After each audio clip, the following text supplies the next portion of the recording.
Good morning. Meron ako ditong malunggay. Marami tayo nakukuhang benepisyo sa malunggay. Ngayon ay tuturuan ko kayo kung paano gumawa ng malunggay tea. So, itong hawak ko na to, i-air dry natin. Tatalian siya ng nakabaliktad. Ganito ang magiging itsura niya.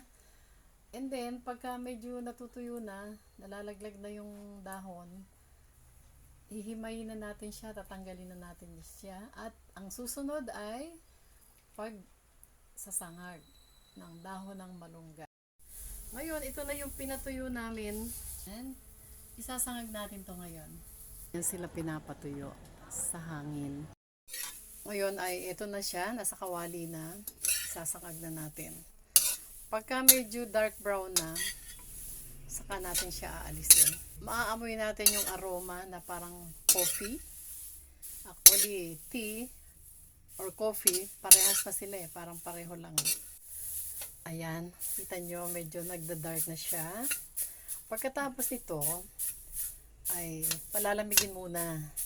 And then, dudurugin sa almirez. Ito na siya yung aming sinangag na dahon ng malunggay. Kita nyo, ayan. Malutong na siya. Kaya, kahit ganito lang, kahit hindi mo naman siya talagang binabayo, dinudurog lang. Diba? Sandali lang. Kasi nga, malutong na eh. Isasali na natin. Kasi, ready to use na siya. May ano na tayo? Tea or coffee? You can call it tea or coffee. Ang bango nga pag sinasangag siya eh. Ay gagawa na tayo ng ating tea. 4 cups of spoon ng malunggay tea. Ayan. Meron itong filter ha. Ayan.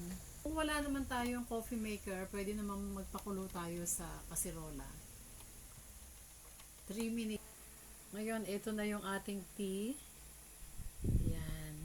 Tingnan nyo, itsura. Ganda-ganda. Ayan. Dito ko nilagay para clear, para makita nyo. So, pwede itong lagyan ng honey.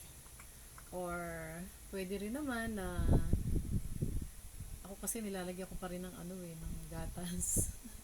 Pero, mas recommended nila ay honey. Masarap siya. Hindi ko pala mainom. Ang sarap niya.